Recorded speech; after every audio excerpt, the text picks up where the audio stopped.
Project নাকি সরকার থেকে বন্ধ করে দিয়েছে। এই প্রজেক্ট নাকি আগের প্রধানমন্ত্রী ক্যান্সেল করে দিয়েছিল, তাই এখন সরকারি লোক এসে প্রজেক্ট বন্ধ করে দিয়েছে। এখন কি হবে আমাদের? এই প্রজেক্ট আমাদের পুরো ব্যবসা ব্যাংকের কাছে ঋণী। যদি এই প্রজেক্ট ক্যান্সেল হয়ে যায় তাহলে আমরা পথে বসে যাব। চিন্তা করো না এরা, আমি তোমাদের প্রজেক্টটা আবার ফিরিয়ে দেব। কিন্তু আমাকে এটা বলো আগে, কি এমন কারণ ছিল যার জন্য তোমাদের প্রজেক্ট ক্যান্সেল করে দিয়েছিল উনি? ওই ব্যাপারে আব্বু বলতে পারবে। কিন্তু যে প্রজেক্ট আগের প্রধানমন্ত্রী ক্যান্সেল করেছিল তা বর্তমান প্রধানমন্ত্রী কি করে অ্যাকসেপ্ট করলো? আচ্ছা, তোমরা ফাইলে কি কিছু লেখা চেঞ্জ করেছো? এই বিষয় জানতে হলে তাহলে আব্বুর কাছে যেতে হবে। তাহলে এখনই চলো। এখনই খেতে হবে? হ্যাঁ, এখনই। এরপর ইরা আকাশকে নিয়ে ওদের বাড়িতে যায়। কেন এখন অফিসের কাজ প্রায় শেষ, সেজন্য বাড়িতে যায়। ইরাদের বাড়িটাও অনেক বড়, তার উপর ইরাদের বাড়িতেও সিকিউরিটি আছে, কেননা ওনারা এই দেশের টপ বিজনেসম্যানদের মধ্যে প্রথম। কিন্তু প্রজেক্ট করার জন্য 1000 কোটি রিঙ্গিট ব্যাংক থেকে ধার নেয়, যা বাংলাদেশের হিসেব করলে 21,230 কোটি টাকা পড়ে। কেননা এই প্রজেক্টটা অনেক বড়, তাই অনেক টাকা ঋণ নিয়ে প্রজেক্টটা করতে হয়েছে। আকাশ ইরার সাথে ওদের বাড়িতে চলে আসে। ওখানে আকাশ গিয়ে দেখে ইরার আব্বু অনেক চিন্তিত। তার কারণ আকাশ ঠিকই বুঝতে পেরেছে। ইরা আকাশকে নিয়ে ওর আব্বুর সামনে এসে বলে, আব্বু, তোমার সাথে একজনের পরিচয় করে দিতে এসেছি। কার সাথে? তুই তো জানিস আমাদের কি অবস্থা চলছে এখন। আব্বু, ও আকাশ। একটু মাথা তুলে তাকালে চিনতে পারবে। ইরার কথায় ওর আব্বু মাথা তুলে তাকায়। উনি তাকিয়ে বসা থেকে উঠে আকাশকে জড়িয়ে ধরে। এদিকে আকাশ তো কিছুই বুঝতে পারছে না। আঙ্কেল কি করছেন? না, কিছু না। তুমি আমার বাড়িতে এসেছো, এতেই আমি খুশি। কিন্তু ভাগ্য কি দেখতো, আমাদের প্রজেক্টের সাথে জুড়ে আছে সব কিছু। কিন্তু দেখো, তার মনে হচ্ছে না, সব শেষ হয়ে গেল। আঙ্কেল, আমি কি দুটো ফাইলই দেখতে পারি? মানে ইরার মুখে শুনলাম আগের প্রজেক্ট ক্যান্সেল করেছিল, কিন্তু পরের ফাইল অ্যাকসেপ্ট করেছে। তাই দুটো ফাইলে যদি আমাকে দেখান তাহলে আমি চেষ্টা করব আপনাদের প্রজেক্টটা রানিং করার জন্য। তুমি অপেক্ষা করো, আমি ফাইলগুলো নিয়ে আসতেছি। আকাশ অপেক্ষা করতে থাকে। এইদিকে রফিক চৌধুরী ফাইল নিয়ে এসে আকাশের হাতে দেয়। এই হচ্ছে ফাইলগুলো। আগের প্রধানমন্ত্রী এই প্রজেক্ট ক্যান্সেল করেছিল, তখন সমস্যা ছিল ফাইলে। পরে আবার উনি বলেছিলেন ফাইলের সমস্যাগুলো যদি সমাধান করতে পারি তাহলে উনি আবার এই ফাইলে থাকা সব কিছু পড়ে আবার সাইন করবে। কিন্তু এইটা আর হলো কোথায়? উনি তো মারাই গেলেন। আঙ্কেল, কিছু মনে না করলে আমি এই ফাইল দুটো নিয়ে যাচ্ছি। এইগুলো আমি পরীক্ষা করে দেখি কোনো সমস্যা আছে কি না। যদি পাই আমি তা ঠিক করে নতুন করে আবার আপনাদের প্রজেক্ট আপনাদের ফিরিয়ে দেব। ঠিক আছে, তাহলে তুমি নিয়ে যাও। আকাশ ফাইল নিয়ে চলে আসে বাড়িতে। বাড়িতে এসে এই ফাইলগুলো দেখতে থাকে। কেননা আকাশ যখন দেখেছিল ফাইলগুলো তখন তো সবই ঠিক ছিল। তাহলে আগের ফাইলে কি সমস্যা ছিল তা এখন আকাশকে খুঁজে বের করতেই হবে। তাই আকাশ সারা রাত ফাইলগুলো দেখতে থাকে। ফাইল দেখে আকাশ অনেক সমস্যা খুঁজে পেল। তাই আকাশ এই সমস্যাগুলো ঠিক করে নতুন করে আবার ফাইল তৈরি করে। এই ফাইল তৈরি করতে আকাশের 2 দিন সময় লেগে যায়। এই 2 দিন আকাশ অফিসের কাজ কম করেছে, প্রয়োজন ছাড়া আকাশ অফিসে যায়নি। আকাশ ফাইল রেডি করে ইরাদের বাড়িতে আসে। তুমি এসেছো আকাশ, কিন্তু ইরা তো বাড়িতে নেই। ওই প্রজেক্টটা বাঁচানোর জন্য অনেক চেষ্টা করে চলেছে। আর কোনো চিন্তা করতে হবে না, এই নিন ফাইল। আপনারা যদি এই ফাইল অনুযায়ী প্রজেক্ট শুরু করতে পারেন তাহলে আশা করি কোনো সমস্যা হবে না। কিন্তু এই ফাইলে কি কি চেঞ্জ করেছো? আপনি ফাইলটা পড়লেই বুঝতে পারবেন। যদি আপনাদের কাছে ভালো মনে হয় তাহলে আপনারা এই ফাইল আবার সাইন করাতে নিয়ে যেতে পারেন। কি করে যে তোমাকে ধন্যবাদ দিব আকাশ। ধন্যবাদ দেওয়ার কিছু হয়নি, আমি তাহলে এখন যাচ্ছি। আপনারা কাজ করতে পারেন। আমার কাজ আছে, তাই ওখানে আমাকে যেতে হবে। নাস্তা তো করে যাবে। অন্য আর একদিন। আকাশ ওখান থেকে চলে আসার বাড়িতে। আজকে আকাশ অফিসে যাবে না, তাই ঈশাকে পাঠিয়ে দিয়েছে অফিসে। কেননা এই কয়েকদিনে ঈশা ভালোই কাজ করা শিখে গেছে। তাই আকাশ ঈশাকে পাঠিয়ে দেয় ওখানকার কিছু কাজ করে আসার জন্য। ঈশা অফিসে চলে যায়। এদিকে আকাশ চলে আসে জঙ্গলের মধ্যে। জঙ্গলের মধ্যে আকাশ ওর কাজ করতে থাকে, কেননা ডেভিল ও কিবরিয়াকে কি করা যায় তার ব্যাপারে কথা বলার জন্য। তাই আকাশকে জরুরি মিটিং ডাকে। বস আমাদের ডেকেছেন? হ্যাঁ ডেকেছি। ওইদিকে ডেভিল আর কিবরিয়া তো মিলিত হয়ে যাচ্ছে। কি বলছেন কি সব? হ্যাঁ, তাই আমাদের যত তাড়াতাড়ি সম্ভব ওদের মধ্যে প্যাঁচ লাগিয়ে দিতে হবে। সেটা কিভাবে সম্ভব? তাহলে শোন। এরপর আকাশ সব প্ল্যান ওদের বলতে থাকে। সব কিছু বলা শেষ হলো আকাশের, কেননা ওদের মধ্যে এই পিচটা একবার লেগে গেলে ওরা কখনোই আর একত্রিত হতে পারবে না। সব দিনে প্ল্যান করে আকাশ চলে আসে। এদিকে ডেভিল ও কিবরিয়ার কাছে খবর পৌঁছে যায় যে আগের প্রধানমন্ত্রী যে প্রজেক্ট ক্যান্সেল করে দিয়েছিল তা আবার ওনারা সাবমিট দেবে। যদি এইবার সাবমিট হয়ে যায় তাহলে তো ডেভিল ও কিবরিয়ায় বেশি লস হবে। তাই ডেভিল ও কিবরিয়া সকালেই আকাশের অফিসে এসে হাজির। কি ব্যাপার মিস্টার ডেভিল ও কিবরিয়া সাহেব, আপনারা আমার অফিসে কি মনে করে? এসেছে কিছু দরকারে। তা কি প্রয়োজন শুনি? আপনি রফিক চৌধুরীকে চেনেন? হ্যাঁ চিনি তো, উনি টপ বিজনেসম্যানদের মধ্যে 1 নম্বরে আছে। কিন্তু আপনারা কেন ওনার বিষয়ে খবর নিতে এসেছেন? ওনার একটা প্রজেক্ট আছে, ওই প্রজেক্ট আপনি ক্যান্সেল করে দেবেন। প্রজেক্ট যদি ঠিক থাকে তাহলে ক্যান্সেল কেন করব? কারণ ওই প্রজেক্ট হলে সবচেয়ে বড় বেশি ক্ষতি হবে, তাই আপনাকে বলতেছি ওই প্রজেক্ট ক্যান্সেল করে দিবেন। তার বিনিময়ে আপনি যা চাইবেন তাই পাবেন। ঘুষ দিচ্ছেন আমাকে? ধরে নিন তাই। যদি ক্যান্সেল না করি তাহলে কি হবে? আমাদের ক্ষতি হবে, আর আমার ক্ষতি হবে তা তো আমি কখনোই মেনে নিব না মিস্টার আকাশ।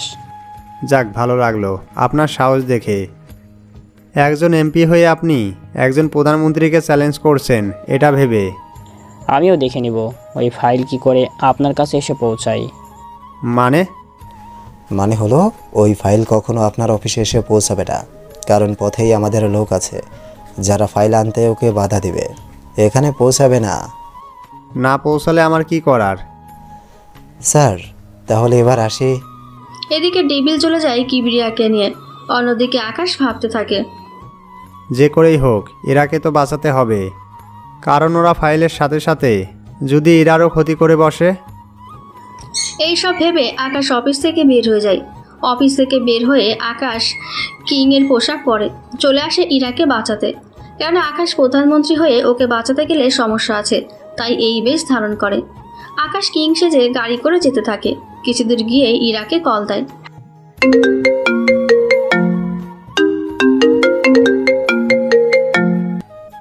এরা তুমি কোথায়? কত সময় লাগবে? এই তো 10 মিনিট লাগবে। আকাশ ইরার থেকে জায়গাটা জেনে নিল। ওখানে গিয়ে দেখে রাস্তার মধ্যে কয়েকজন লোক একটা মেয়ের থেকে ফাইল নেওয়ার জন্য জোর করছে। তাই আকাশ গাড়িটা ঘুরিয়ে নেয়, কেন এখানে দুটো রাস্তা, ইচ্ছে করলে আকাশ এখানে আসতে পারবে না। তাই গাড়িটা রেখে তাড়াতাড়ি করে দৌড়ে আসলো ইরার কাছে। আকাশের পোশাক থেকে অনেকে ভয় পেয়ে গেল, কেননা এই পোশাকে তো কিংয়ের লোকই আসে। তাই ওরা কিছুটা ভয় পেয়ে যায়। তোরা যদি নিজের ভালো চাস তাহলে মেয়েটাকে এখনই ছেড়ে দে, নয়তো তোদের কারোর জন্য ভালো হবে না। আকাশের কথাই ওরা আকাশকে মারতে থাকে। আকাশ ওদের মারতে থাকে। মারার এক পর্যায়ে আকাশ ইরাকে গাড়িতে উঠিয়ে দিলেই ইরা গাড়ি চালিয়ে চলে যায় ওখান থেকে। এদিকে ইরা চলে যাওয়ার পর আকাশ ওখানে থাকা বাকি সব লোকেদের গুলি করে মেরে ফেলে। ওদের সবাইকে মেরে আকাশ ওর গাড়িতে উঠে বসে এবং নিজের পোশাক চেঞ্জ করে ওর অফিসে চলে আসে। এদিকে আকাশ অফিসে ফিরে রুমের দিকে যেতে থাকে। তখনই টিভির দিকে আকাশের চোখ পড়ে, তাই টিভি দেখার জন্য আকাশ দাঁড়িয়ে যায়। টিভিতে দেখাচ্ছে একটু আগে রাস্তার কয়েকজন লোকের সাথে মারামারি করেছে কিংয়ের লোক, তবে একজন মাত্র লোক ছিল সেখানে। লোকটার পোশাক থেকে নির্ধারণ করা হয় লোকটা কিংয়ের লোক ছিল। যেহেতু লোকটা মুখে মাস্ক ছিল তাই ওর চেহারা দেখা যাচ্ছে না। এদিকে আকাশ স্বস্তির নিঃশ্বাস ছেড়ে ওর কেবিনের দিকে যেতে থাকলো, তবে মুখে মাস্ক এবং প্রয়োজনীয় সব ড্রেস পরে। আকাশ ওর কেবিনে গেলে ওখানকার সবাই দাঁড়িয়ে সালাম করে। আকাশ ওদের সালাম নিয়ে নিজের চেয়ারে গিয়ে বসে। তো বলুন আপনারা কি জন্য এসেছেন এখানে? স্যার, আমি এসেছি আমাদের প্রজেক্ট নিয়ে। কিন্তু গত কয়েকদিন আগেই তো আমি আপনাদের একটা প্রজেক্ট সাইন করেছিলাম, তাহলে এখন আবার? স্যার, আমি ওই প্রজেক্টের কথাই বলেছি। আপনি যে প্রজেক্টটা সাইন করেছেন ওই প্রজেক্ট তো সরকারের লোক এসে বন্ধ করে দিয়েছিল। আমি অ্যাপ্রুভ করার পরও প্রজেক্ট বন্ধ করে দেওয়ার ওরা কে? আসলে এই প্রজেক্টটা আগের প্রধানমন্ত্রী ক্যান্সেল করে দিয়েছিল, তাই আমরা পরে ফাইলে যে সমস্যা ছিল তা ঠিক করে আপনাকে দিয়েছি, পরে আপনি এই প্রজেক্টে সাইন করেন। তাহলে সমস্যাটা আগে থেকেই ছিল? হ্যাঁ স্যার। তাহলে এখন আবার কী জন্য এসেছেন? এসেছি এই প্রজেক্টটা আবার নিয়ে। এবার এই প্রজেক্টটা নতুন করে ডিজাইন করা হয়েছে, আপনি শুধু একবার দেখেন তাহলেই বুঝতে পারবেন। এবার আর সাধারণ শ্রমিকদের কোনো অসুবিধা হবে না আশা করি। তাই এই প্রজেক্টের ফাইল এখন কে তৈরি করেছে? আসলে আমার বয়ফ্রেন্ড করেছিল। ও তাই নাকি? আপনি আমার প্রস্তাবে রাজি হলেন না। এখন সেই বয়ফ্রেন্ডের করা ফাইলে আমি কি করে সাইন করব বলেন তো? প্লিজ স্যার, আপনি ফাইলটা একবার দেখেন তাহলেই বুঝতে পারবেন। তা আপনার বয়ফ্রেন্ড সে কি করে প্রজেক্টের ব্যাপারে বোঝে? স্যার, আমি তো জানি না ও নিজে ফাইলটা তৈরি করেছিল আগের আর এই নতুন ফাইলের ভিত্তিতে। আচ্ছা ফাইলটা দিন। ইরা ফাইল আকাশের হাতে দিলেই আকাশ শুধুমাত্র ফাইলের প্রথম পেজই দেখে। কেন ফাইলটা যেহেতু আকাশ নিজে তৈরি করেছে তাই প্রথম পেজ দেখলেই বুঝতে পারবে। আকাশ প্রথম পেজ দেখে, লাস্টের পেজটা খুলে সাইন করে দেয়। কি ব্যাপার স্যার, আপনি ফাইলের ভেতরে দেখলেন না? লাগবে না দেখা, এবার যেতে পারেন। যদি এরপর কোনো সরকারি লোক আসে তাহলে ফাইলে থাকা আমার সাইন ওদের দেখিয়ে দিবেন। তারপরও যদি ওরা ঝামেলা করে তাহলে আমার নাম্বার দেওয়া আছে, কল দেবেন। সত্যি স্যার, কি যে বলে আপনাকে ধন্যবাদ দিব। ধন্যবাদ দিতে হবে না, শুধু আপনার বয়ফ্রেন্ডের খেয়াল রাখবেন, কারণ এরপর থেকে হয়তো ওর পিছনে লোক লেগে থাকবে ওর ক্ষতি করার জন্য। ওর ক্ষতি কেন করবে? কারণ এই প্রজেক্টটা স্টার্ট হলে অনেকের কিছু পরিমাণে সমস্যা হবে। এখন আপনার বয়ফ্রেন্ডের জন্য সে প্রজেক্ট আবার স্টার্ট হচ্ছে, তাই ওই লোকগুলো আপনার বয়ফ্রেন্ডের ক্ষতি করতে চাইবে। চিন্তা করবেন না, আমি ওর খেয়াল রাখবো। আজ তাহলে আসি স্যার। আসুন। ইরা চলে যাওয়ার পর ঈশা তো অবাক, কেননা ওর ভাই ওকে যতই ভালোবাসুক কিন্তু ওকে এতটুকু পর্যন্ত বুঝতে দেয়নি। এদিকে ইরা প্রজেক্টের কাজ শুরু করে দিয়েছে। এখন ওর প্রজেক্টের জন্য সবচেয়ে বেশি সমস্যা হয়েছে কিবরিয়ার, কেননা কিবরিয়ার অনেক আস্তানা এই প্রজেক্টের জন্য ধরা পড়ে যাবে। তাই কিবরিয়া অনেক কৌশল অবলম্বন করে, কিন্তু তাতেও কোনো কাজ হয় না। তাই কিবরিয়া ওর আস্তানাগুলো ওখান থেকে সরিয়ে নেয়, নতুন জায়গায় করার চেষ্টা করে। এদিকে কিবরিয়া ওর ডেভিল আকাশের সাথে দেখা করার জন্য এসেছে। আপনারা আবার এখানে এসেছেন? কি করব স্যার, আপনি আমাদের ক্ষতি করছেন, তাই আপনার সাথে তো দেখা করতেই হয়। আমি আপনাদের কি ক্ষতি করলাম? আপনাকে এত করে বলেছি ওই প্রজেক্টটা ক্যান্সেল করে দিতে, কিন্তু আপনি তো তা করলেন না। আমাকে কি আপনাদের গোলাম মনে হয় যে আপনারা যা বলবেন আমি তাই করব? আপনারা হয়তো বারবার ভুলে যান আমি চাইলে আপনাদের কি করতে পারি। স্যার, আপনিও আমাদের ভালো মানুষের রূপটা দেখেছেন, কিন্তু খারাপ রূপটা দেখেননি এখনও। বেরিয়ে যান আমার রুম থেকে। আকাশের চেঁচানো দেখে আসিফ দরজা খুলে বেরিয়ে এসেছে। স্যার, কোনো সমস্যা হয়েছে? এদের আমার রুম থেকে নিয়ে যাও, এরপর থেকে জানো এদের এই অফিসে না দেখি। তাই হবে স্যার, আপনার রুম থেকে যান। আসিফের কথাই ওরা রুম থেকে উঠে চলে যায়। এর সাথে ওরা যেন এই অফিসে আর না ঢুকতে পারে তার ব্যবস্থাও করা হয়। এদিকে ওরা দুজনে অফিস থেকে বের হয়ে রাগে লাল হয়ে যাচ্ছে, তাই গাড়ির ওপরে হাত দিয়ে বাড়ি দিয়ে বলে, ওই আকাশকে তো আমি দেখে নিব, ওকে আমি এত করে বলার পরেও ওই প্রজেক্ট ক্যান্সেল করেনি। মাথা ঠান্ডা করো কিবরিয়া, বলে যেও না ওই দেশের প্রধানমন্ত্রী, ওর ক্ষতি করা এত সহজ না, তাই যা করার ভেবেচিন্তে করতে হবে। বুঝতে পেরেছ? বুঝতে পেরেছি। ওরা দুজনের রাগে ওখান থেকে চলে গেল। এদিকে ইরা তো অনেক খুশি, কেননা আকাশের জন্য আজকে ইরা ওদের প্রজেক্টটা ফিরে পেল। তাই ইরার পরিবার আকাশের পরিবারকে ওদের বাসার ডিনার করার জন্য নিমন্ত্রণ করেছে। আকাশ অনেক কিছুর পর রাজি হয়ে গেল। পরের দিন আকাশ ওর বাবা মাকে এই ব্যাপারে বলে। এই কথা শুনে ঈশা সবচেয়ে খুশি হয়। যাক, তাহলে ভাইয়া তুই শেষমেশ ইরাকে পছন্দ করেই ফেলেছিস। এখন পটর পটর না করে বিকালে যাওয়ার জন্য প্রস্তুত হবি। আব্বু তুমিও কিন্তু। ঠিক আছে, তাহলে আমি আর তোর আম্মু বিকালে রেডি হয়ে চলে যাব ওদের বাড়িতে। তাই অফিস শেষ করে না হয় ইশাদকে নিয়ে ওদের বাড়িতে চলে আসবি। ঠিক আছে আব্বু, তুমি যখন বলেছো তাহলে তাই হবে। ওই দিন আকাশ ঈশাকে নিয়ে চলে আসে অফিসে। অফিসে এসে আকাশ ওর কাজ করতে থাকে। কাজ করতে করতে বিকেল হয়ে যায়, তাই আকাশের আব্বু আকাশকে কল দেয়।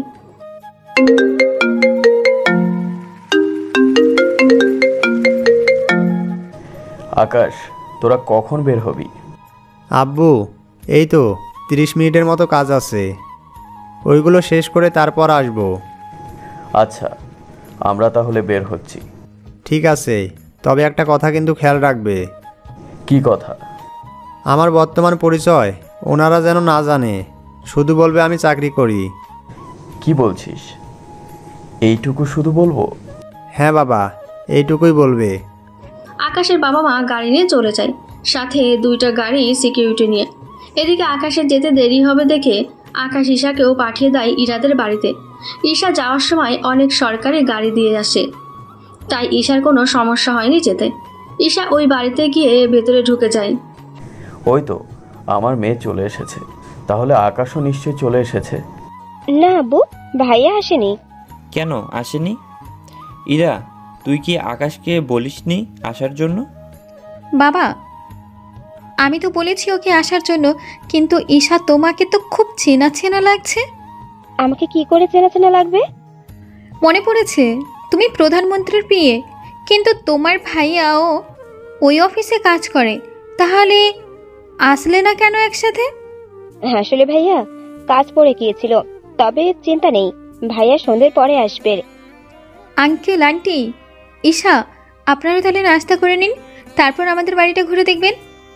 আচ্ছা ঠিক আছে। ইরা ওনাদের জন্য নাস্তার ব্যবস্থা করতে যায়। এদিকে আকাশ কাজ শেষ করার দিকে অনেকবার কল দিয়েছে। আকাশ অফিস শেষ করে বাড়িতে যায়। বাড়িতে গিয়ে আকাশ নিজের ড্রেস চেঞ্জ করে নেয়। ড্রেস চেঞ্জ করে আকাশ গাড়ি করে ইরাদের বাড়িতে আসতে থাকে। আকাশ ইরাদের বাড়ির কাছাকাছি আসলে ওর গাড়ির সামনে কয়েকটা গাড়ি দাঁড়ায়, যেগুলো মনে হচ্ছে আগে থেকেই দাঁড়িয়ে আছে আকাশের জন্য। আকাশ গাড়ি থেকে নেমে ওদের কাছে যায়। কে রে, এভাবে রাস্তার মাঝখানে গাড়ি রেখেছিস? আকাশ অনেকক্ষণ ধরে কথা বলে যাচ্ছে, কিন্তু গাড়ি থেকে কেউ বেরই হচ্ছে না, তাই আকাশ গাড়ির কাছে যায়। ওখানে যেতেই কয়েকজন লোক আকাশের ওপর গুলি করতে থাকে। আকাশ লাফ দিতেই গুলি এসে আকাশের হাতে লাগে। আকাশ হাত চেপে ধরে আছে। এদিকে ওরা তো গুলি করতেই থাকে। আকাশ কোনো মতে নিজের হাত কিছু দিয়ে পেঁচিয়ে ওদের ওপর গুলি করতে থাকে। এদিকে আকাশ ওদের সাথে আর পেরে ওঠে না, কেননা হাতে গুলি লাগার কারণে এমনটা হয়েছে। আকাশ তাই গাড়িতে উঠে যায়, কেননা এখানে থাকলে বিপদ আরও বাড়বে, তাই গাড়িতে উঠে পড়ে। গাড়ি চালিয়ে চলে আসতে থাকে ইরাদের বাড়িতে। অন্যদিকে ইরা তো আকাশের পিছু পিছু আসতে থাকে। অন্যদিকে রাত 8টা বাজে। ওরা সবাই আকাশকে কল দিয়ে যাচ্ছে, কিন্তু আকাশ তো কলই ধরছে না, তাই ওরা একটু বেশি চিন্তিত। ঈশা, আকাশ তো কলই ধরছে না। আমিও ঠিক বুঝতে পারছি না কি হয়েছে। কিছুক্ষণ পর নিচ থেকে সিকিউরিটি কল দিয়ে জানায় ওদের গেটের সামনে একজন আহত লোককে পাওয়া যায়, তাই ইরা ও ঈশা ওখানে যায়। ওখানে গিয়ে ওরা, সিকিউরিটি, গাড়ির লোকটাকে বের করে হসপিটালে নিয়ে যাও তাড়াতাড়ি। ওরা গাড়ি থেকে আকাশকে বের করে। এইদিকে ইরা আকাশকে নিয়ে বাড়ির ভেতরে ঢুকতে গেলেই তখন ঈশার গাড়িটা খুব পরিচিত মনে হচ্ছে, তাই ঈশা দাঁড়িয়ে যায়। কি হলো, দাঁড়িয়ে গেলে কেন ঈশা? গাড়িটা আমার চেনা চেনা লাগছে। চেনা চেনা লাগছে? কার গাড়ি এটা? আরে এটা তো ভাইয়ার গাড়ি। কি বলছো কি? হ্যাঁ, আমি ঠিক বলছি। তার মানে গাড়িতে থাকা ওই লোকটা ভাইয়া। ও সিট, তাড়াতাড়ি সিকিউরিটির কাছে চলো। ওরা দুজনেই দৌড়ে গিয়ে সিকিউরিটির কাছে গেল। ওখানে আকাশের চেহারা দেখে ওরা দুজনেই কান্না করে দেয়। সিকিউরিটি, যত তাড়াতাড়ি পারো ওকে হসপিটালে নিয়ে যাও, আমি বাবা মাকে নিয়ে আসতেছি, অনেক সাবধানে নিয়ে যাবেন ওকে। সিকিউরিটি আকাশকে নিয়ে যেতে থাকে। এদিকে ইরা ও ঈশা কান্না করতে করতে বাড়ির ভেতরে ঢুকে। ওদের এইভাবে কান্না করতে দেখে রফিক চৌধুরী জিজ্ঞেস করে, ইরা, এভাবে কান্না করছিস কেন? বাবা, বাবা। কান্না কেন করছিস ইরা? বল, কি হয়েছে? আপু, ওই লোকগুলো আকাশের উপর হামলা করে, ওর হাতে গুলি লাগে। এখন সিকিউরিটিকে বলেছে ওকে হসপিটালে নিয়ে যেতে। তাড়াতাড়ি চলো আপু, নয়তো দেরি হয়ে যাবে। এদিকে ঈশা উপরে গিয়ে ওর বাবা মাকে ডেকে নিয়ে আসে। রফিক সাহেব, তাড়াতাড়ি চলুন। আঙ্কেল চলুন তাড়াতাড়ি। এরপর ওরা সবাই বেরিয়ে পড়ে। আর ওদের গাড়ির আশেপাশে সিকিউরিটি আছে, যাতে ওদের কোনো সমস্যা না হয়। এদিকে সিকিউরিটি আকাশকে হসপিটালে নিয়ে যায়। হাসপাতালের ডক্টর ওকে নিয়ে আইসিইউতে নিয়ে যায়। এর মধ্যে ইরা ও ঈশা ওদের বাবা মাকে নিয়ে চলে আসে হসপিটালে। হসপিটালের সিকিউরিটিকে জিজ্ঞেস করলে ওরা জানায় ডক্টর ভেতরে নিয়ে গিয়ে দেখতেছে। কিছুক্ষণ পর ডক্টর বেরিয়ে এলো। পেশেন্টের আত্মীয় স্বজন কি এসেছে? জি, আমি ওর বাবা। দেখুন, ওনার হাত থেকে অনেক রক্ত বের হয়েছে, তাই ওনাকে রক্ত দিতে হবে। কিন্তু বর্তমানে আমাদের এখানে রক্ত নেই, তাই আপনারা রক্তের ব্যবস্থা করেন। এবার রক্তের গ্রুপ এ পজিটিভ। ঠিক আছে, আমি তাড়াতাড়ি ব্যবস্থা করছি, কিন্তু আমার রক্ত পরীক্ষা করা ছাড়া আমার ছেলেকে রক্ত দেওয়া যাবে না। তাহলে আপনারা এখন কয়েকজন লোক নিয়ে আসুন, তাহলেই তো হয়। এইদিকে ইরা ডক্টরকে জানায়, ডক্টর, আমি রক্ত দিব। তাহলে চলুন আমার সাথে। নার্স ওনার থেকে এক ব্যাগ রক্ত নিয়ে তাড়াতাড়ি আসো। ইরা নার্সের সাথে চলে যায়। কিছুক্ষণের মধ্যে নার্স ইরার থেকে রক্ত নেওয়া শেষ হয়ে গেলে ইরা কিছুক্ষণ শুয়ে থাকে। অন্যদিকে নার্স এসে রক্ত দিয়ে গেলে আকাশের অপারেশন করতে থাকে। 1 ঘন্টা পর আকাশের অপারেশন শেষ হয়। উনি এখন ঠিক আছে। আমরা পুলিশকে খবর দিয়েছি, যেহেতু এটা পুলিশ কেস, তাই পুলিশ এসে বাকিটা দেখবে।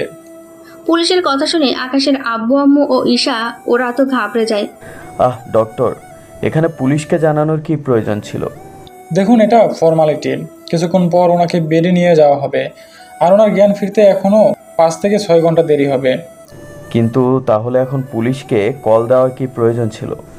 চিন্তা করবেন না, ওনারা এখন আসবেন না, 5 ঘন্টা পর আসবে। তাহলে আমি এখন আসি। ডক্টর চলে যায়।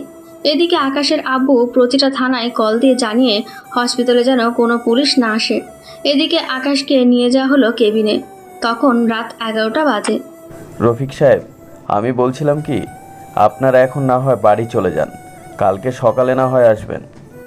কিন্তু ইরা কি যেতে রাজি হবে?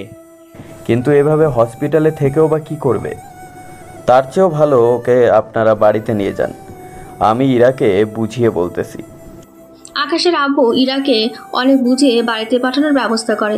ইরা ওর বাবা মায়ের সাথে চলে যায়। এদিকে আকাশের বাবা মা ও ঈশা ওনারা কেবিনের বাইরে অপেক্ষা করে।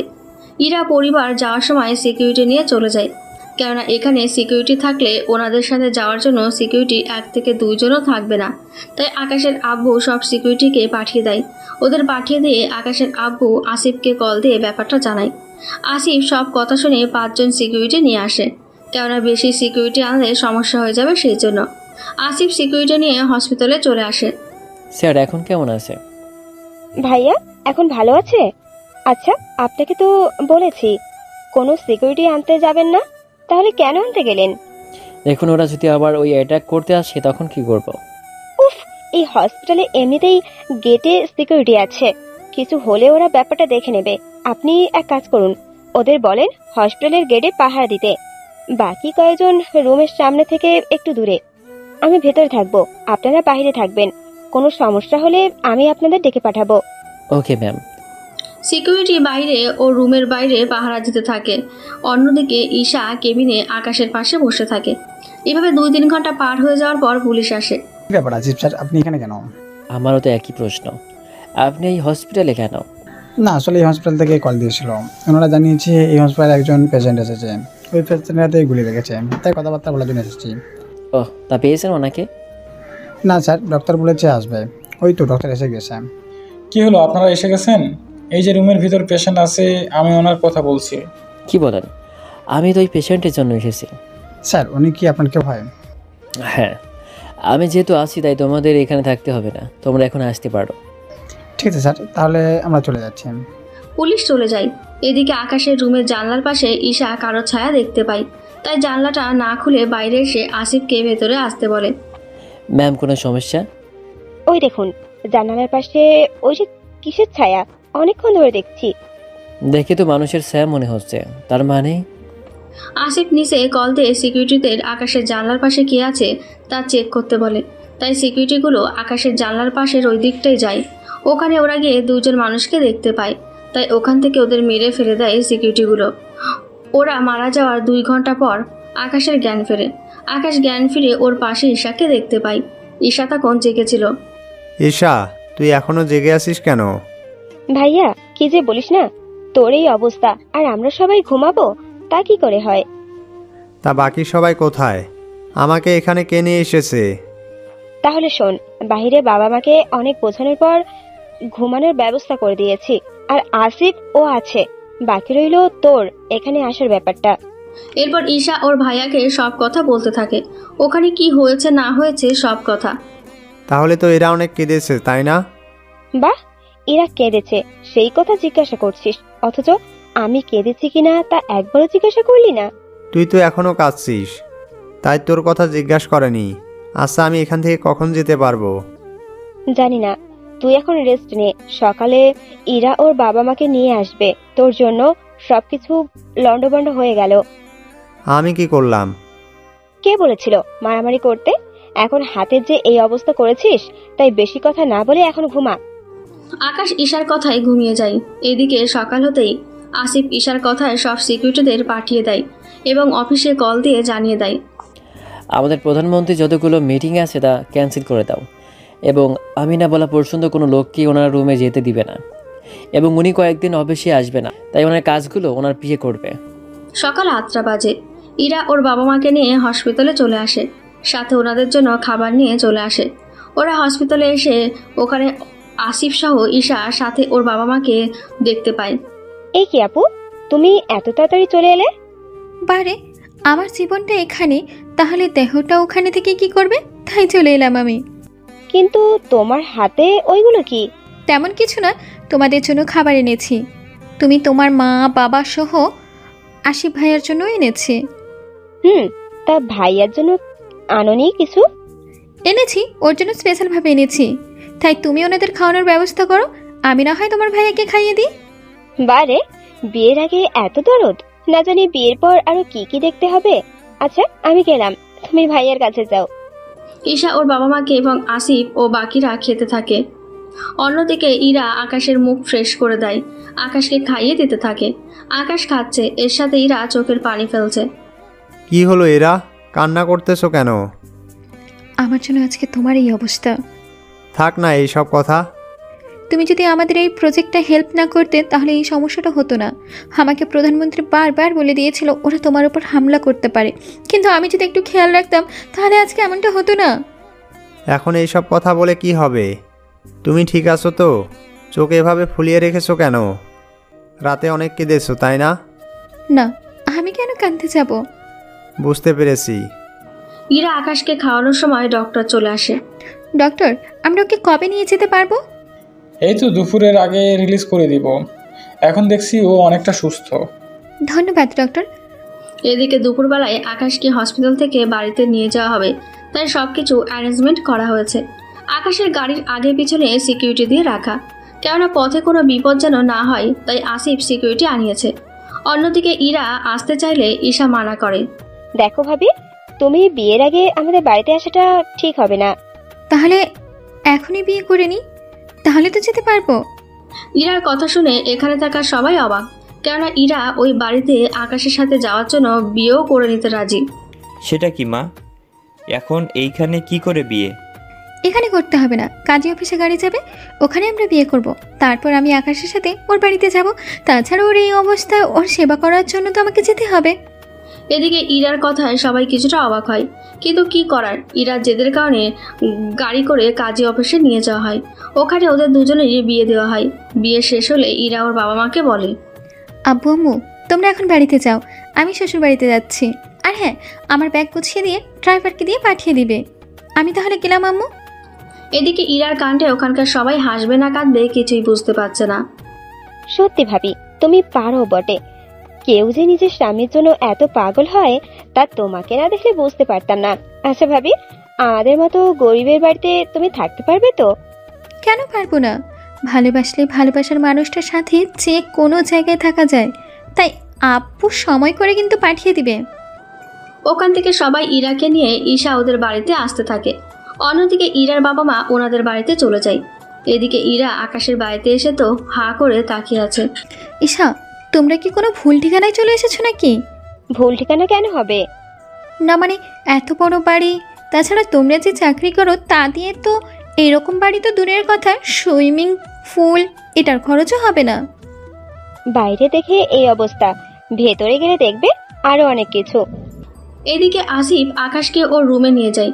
ঈশা ইরাকে নিয়ে বাড়ির ভেতরে নিয়ে যায়।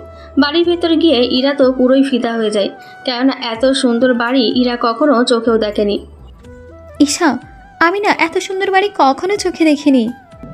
এটা তো কিছুই না, তুমি ভাইয়া রুমে গেলে তো বাইরে হতেই চাইবে না। কি বলছিস? সত্যি? হুম। আচ্ছা ঈশা, তোদের বাড়িতে পুলিশ সহ কমান্ডো এত লোক কেন বলতো? আরে এইগুলো তো আমার জন্য।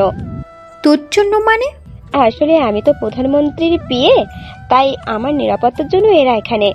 ইরা ও ঈশা কথা বলতে থাকে, তখন পুলিশ এসে ঈশাকে বলে, ম্যাম স্যার এখন কেমন আছে? আমরা কি ওনার সাথে কথা বলতে পারি কিছুক্ষণের জন্য? কেন? আসলে ওনার উপর কারা অ্যাটাক করেছে, ওদের কিছু খোঁজ বের করার জন্য, তাই স্যারের সাথে কথা বলতে হবে। ভাইয়া বলেছে ওটা ভাইয়া নিজে হ্যান্ডেল করবে, তাই আপনি এখন না যাওয়াটাই আমার মনে হয় ভালোই হবে। তাহলে তাই হবে। চলো ভাবি, তোমাকে ভাইয়া রুমে নিয়ে যাই। চল। ঈশা ইরা আকাশের রুমের দিকে যেতে থাকে। যেতে যেতে ঈশা বাইরের সব কিছু দেখতে থাকে, কেন বাড়িটা এতটাই সুন্দর করে সাজানো হয়েছে যে যে কারো তাকিয়ে থাকতে ইচ্ছে করবে। ইরা ঈশার পিছু পিছু আকাশের রুমের সামনে আসে। দাঁড়িয়ে গেলে কেন? আরে পাসওয়ার্ড ছাড়া তো রুমে প্রবেশ করা যাবে না, তাই একটা কাজ করো, আমার সাথে নিচে চলো। ওখানে ভাইয়া আর আমার বাবা মার রুমে ঢোকার জন্য তোমাকে স্ক্যান করে নিতে হবে, তাহলে কোনো সমস্যা হবে না। বাপরে বাপ, রুমে ঢুকতে গেলে এত কিছু লাগে? ভাবি লাগে। তাই ঈশা ইরাকে নিয়ে নিচে আসে এবং কন্ট্রোল রুমে ইরাকে নিয়ে আসে। ভাইয়া, উনি আমার ভাবি, ওনার বডি স্ক্যান করে সেট করে দাও, যাতে করে ভাইয়া আমার ও বাবা মায়ের রুমে ঢুকতে পারে। ঈশার কথাই ওরা ইরাকে একটা মেশিনের ভেতর ঢুকায় এবং ইরার বডি স্ক্যান করে নেয়, তার সিকিউরিটি ডোর লকে সেট করে দেয়। ভাবি হয়ে গেছে, এবার চলো আমরা উপরে যাই। ওরা উপরে চলে আসে। ওপরে এসে ঈশা ইরাকে দরজার সামনে দাঁড় করিয়ে দেয়। দরজা থেকে একটা রেঞ্জ বের করে ইরাকে স্ক্যান করে। স্ক্যান ঠিক হলে দরজা খুলে দেয় অটোমেটিকভাবে। দরজা খুলে গেলে ইরা ভেতরে ঢোকে। ভেতরে ঢুকে ইরা তো অবাক, কেননা ভেতরে আকাশ ও ইরার একটা ছবি বাঁধানো আছে। আকাশের রুমটা দেখতে থাকে।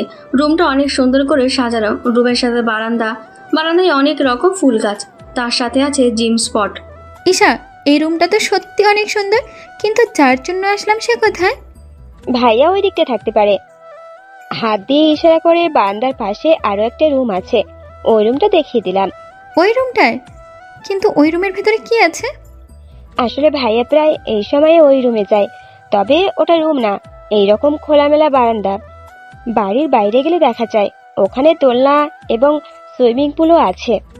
ঈশা, তুমি কি ওখানে গিয়েছো নাকি? না, তবে ভাইয়ার কাছে শুনেছি। ভাবি, তুমি ওখানে যাবে নাকি? গেলে আবার বকবে নাকি? আরে না ভাবি, বকবে না, তুমি যাও, আমি না হয় কিছুক্ষণ পরেই আসবো। কি ব্যাপার, তুমি এখানে কি করে এলে? কেন, আমি কি আসতে পারি না এখানে? পারো, কিন্তু তুমি জানলে কি করে আমি এখানে আসি? আমাকে ঈশা বলছিল তুমি এখন অসুস্থ, তাই একটু বিশ্রাম নেবে, কিন্তু তুমি তা না করে এখানে এসে দোল খাচ্ছ। বাড়িতে যে নতুন বউ এসেছে সেদিকে দেখি তোমার কোনো খেয়াল নেই। নতুন বউ? হ্যাঁ, নতুন বউ। কেন, তুমি জানো না? কই না তো, এই বাড়িতে আমি ছাড়া তো অন্য কোনো ছেলে নেই, তাহলে নতুন বউ? হয়েছে, এভাবে তাকাতে হবে? আমি মনে হচ্ছে প্রথমে যে কিনা কোনো রোম্যান্স ছাড়াই ফুলসজ্জা রাত পার করবে। কি, তুমি ফুলসজ্জা নিয়ে পড়ে আসো? কেন থাকবে না? বিয়ের পর তো সব ছেলে মেয়েরাই ফুলসজ্জা হয়, তাহলে আমার কেন হবে না? আরে আমাকে তো আগে সুস্থ হতে হবে, তারপর না হয় হবে। ঠিক আছে, তাহলে আমি ততদিন তোমার সাথে রাতে ঘুমাবো না। জি তাই হবে। এখন চলো রুমে যাই, কিছুক্ষণ পর সন্ধে হয়ে যাবে, তোমাকে এখন রুমে গিয়ে বিশ্রাম করতে হবে, তাই এখন ওঠো তুমি। আকাশ উঠলে ইরা আকাশের হাত ওর কাঁধের ওপর দিয়ে নিয়ে গায়, এতে করে আকাশের হাঁটতে সুবিধা হবে। আকাশ ইরার ওপর ভর দিয়ে রুমে এসে যে শুতে যাবে, অমনি ইরা আকাশের বুকের উপর পড়ে যায়। এতে করে ইরা ঠোঁট ও আকাশের ঠোঁট এক হয়ে যায়। এরই মধ্যে ঈশা ফিরে আসে। ঈশা এইসব দেখে লজ্জা পায়। ইরা ব্যাপারটা বুঝতে পেরে বিছানা থেকে উঠে যায়। বিশ্বাস করো ভাইয়া, আমি কিছু দেখিনি। দেখলে আর কি হবে, তোমার ভাইয়া ইচ্ছে করে করেছে। কি, আমি কখন ইচ্ছা করে করলাম? তুমি তো আমাকে টান দিয়ে। উফ, কি মিথ্যা কথা বলে রে এই মেয়ে। বোনের সামনে ভাইয়ের ইজ্জত পুরো মাটি করে দিল। কি হলো, তুমি কিছু বলছো না যে? ভাবি, ভাইয়াকে না কিছু বলতে হবে না, আমি ভালো করেই জানি এই কাজটা কে করেছে। আর ভাইয়া তোর খাবার নিয়ে আসবো কিছুক্ষণ পর, তারপর আমি তোকে খাইয়ে দিব। ঈশা, তাহলে আমি এখানে থেকে কি করব? মানে কি ভাবি? পাশে বউ থাকতে ঈশা তুমি কেন খাইয়ে দিবে? ওকে আমি খাইয়ে দিব। শত হোক, স্বামী তো আমার। সত্যি ভাবি, আমি হাসবো না কাঁদবো বুঝতে পারছি না। অনেকের মুখে শুনেছি বিয়ে পর ছেলেরা নাকি বউ পাগল হয়, অথচ আমার বাসায় তার উল্টোটা। এখানে বিয়ের উপর বউ দেখি স্বামী পাগল হয়েছে। দেখ ঈশা, আমি তোর সেবা করার জন্য এসেছি, তাই না? তাই ওকে খাইয়ে দিতে চেয়েছিলাম। আচ্ছা ভাবি, দিও। এদিকে ইরা খাবার নিয়ে এসে আকাশকে খাইয়ে দেয়। আকাশের খাওয়া শেষ হয়ে গেলে ওকে ওষুধ খাইয়ে দিলে আকাশ ঘুমিয়ে পড়ে। আকাশ ঘুমিয়ে পড়লে ইরা উঠে ঈশার রুমে যায় এবং ওখানে ঈশার সাথে ঘুমিয়ে পড়ে। পরের দিন সকালে ইরা ঘুম থেকে উঠে চলে আসে আকাশের কাছে। ওখানে আকাশকে ফ্রেশ করিয়ে নাস্তা খাইয়ে আবার ওষুধ খাইয়ে দেয়। তখনই ঈশা এসে দরজার সামনে দাঁড়ায়। ভাইয়া, আমি অফিসে গেলাম, যদি কোনো প্রয়োজন হয় আমাকে কল দিবি। ঈশা, আমিও কি আসবো অফিসে? তুমি অফিসে গেলে আমাকে দেখবে কে? ওহ, তাই তো। তাহলে ঈশা, তুমি বরং না হয় অফিসে যাও। এদিকে ঈশা চলে যায়। ঈশা অফিসে গিয়ে মোটামুটি কাজকর্ম করতে থাকে। মাঝে মাঝে কিছু ফাইল ড্রাইভারকে দিয়ে পাঠিয়ে দেয়। ড্রাইভার ওইগুলো নিয়ে আসলে আকাশ ওই ফাইলগুলোতে সাইন করে দিলেই ড্রাইভার ফাইল নিয়ে চলে যায়। দুপুরের দিকে ঈশা ও কাজ শেষ করে বাড়িতে আসে। তার সাথে ইরার বাবা মাও আসে। অন্যদিকে আকাশ অফিসে কল দিয়ে জানিয়ে দেয় আকাশকে মারার পেছনে এমপি কিবরিয়া ও ডেভিল ওদের দুজনেরই হাত আছে।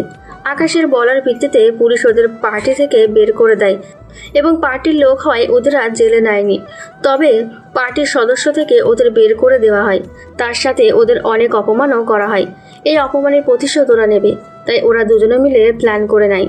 ইরার বাবা মা বাড়িতে আসে ইরা ও আকাশকে দেখার জন্য। কেমন আছিস মা তুই? বাবা, আমি ভালো আছি। তোমার এত লেট করে কেন এলে?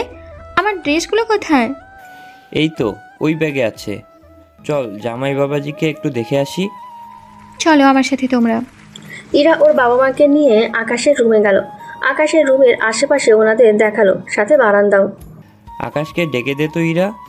ওকে তো ঘুমের ওষুধ খাওয়ানো হয়েছে, তাই এখন ঘুমাচ্ছে। রাত 9টা ছাড়া উঠবে না। তাহলে তো আর জামাইয়ের সাথে কথা হবে না। আমরা তো কিছুক্ষণ পরেই চলে যাব। কি বলছো, তোমরা চলে যাবে? আজকে রাতটা থাকো আব্বু। না রে মা, আর একদিন এসে থাকবো। ইরার বাবা মা ড্রয়িং রুমে আসে নাস্তা করার জন্য। তখন আকাশের বাবা মায়ের সাথে কথা বলতে থাকে। ওনারা কথা বলে শেষ হয়ে গেলে সন্ধ্যের পর বাড়িতে চলে যায়। এদিকে আকাশ রাতে ঘুম থেকে উঠলে ইরা ওকে খাইয়ে দেয়।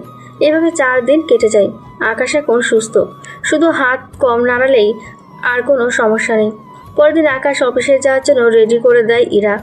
অনেক সুন্দর করে আকাশকে কোর্ট থেকে যাবতীয় যা যা লাগে সব কিছু ঠিক করে দেয়, সাথে ব্যাগটাও গুছিয়ে দেয় যাওয়ার আগে। এরা এই দিকে আসো, টাইটা বেঁধে দাও। ইরা আকাশের কাছে আসে।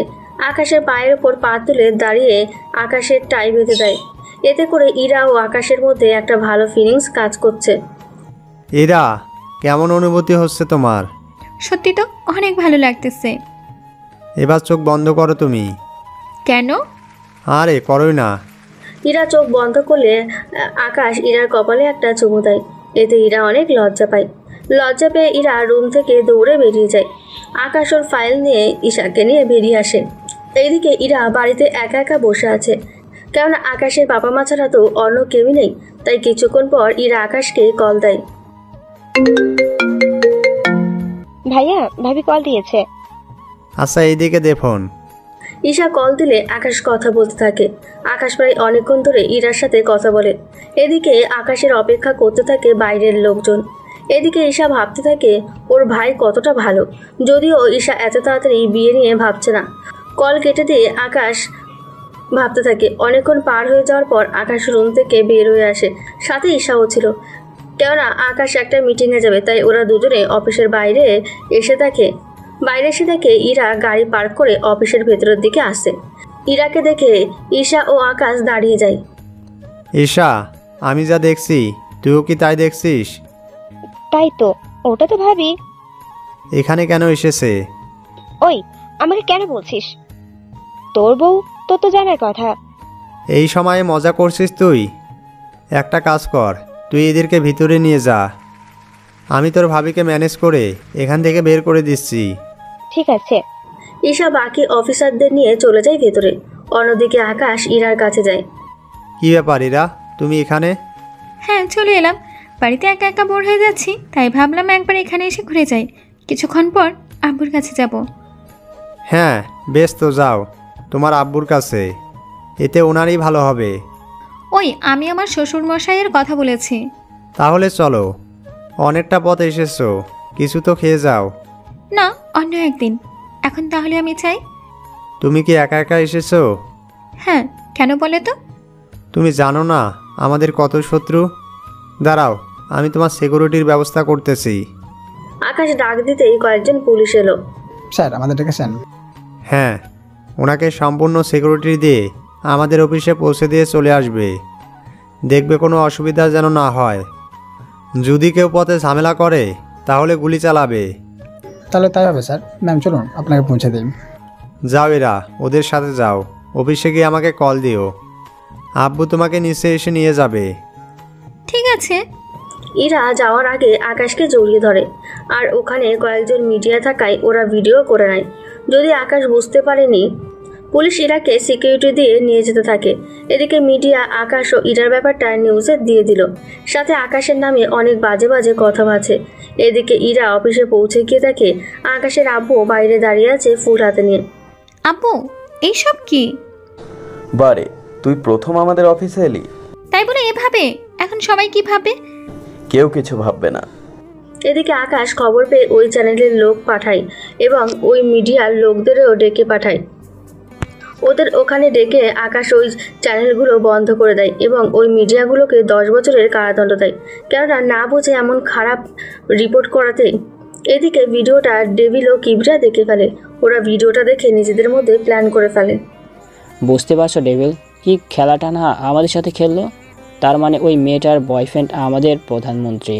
সেজন্যই তো বলি আমরা এত কিছু অফার করেছি, অনেক বারণ করার পরও কেন আমাদের কথা রাখেনি? আগের প্রধানমন্ত্রীকে যেভাবে মেরেছি একেও সেইভাবেই মারব। এখনো পর্যন্ত আগের প্রধানমন্ত্রী কিভাবে মারা গিয়েছে তা আপনাদের বলা হয়নি। তাহলে চলুন সারসংক্ষেপে ওনার মৃত্যুর কিছু কাহিনী আপনাদের বলি। ফ্ল্যাশব্যাক। আগের প্রধানমন্ত্রী অনেক ভালো ছিল। উনি সবসময় সত্যের পথে থাকতেন, কিন্তু এই কিবরিয়া ও ডেভিল ধোকা দিয়ে ওনাকে মেরে ফেলে। ইরাদের প্রজেক্ট উনি নিজে অ্যাকসেপ্ট করে, কিন্তু এর জন্য কিবরিয়ার অনেক ক্ষতি হওয়ায় কিবরিয়া এসে প্রধানমন্ত্রীকে অনেক বোঝায়, কিন্তু উনি কিছুতেই রাজি হচ্ছিল না।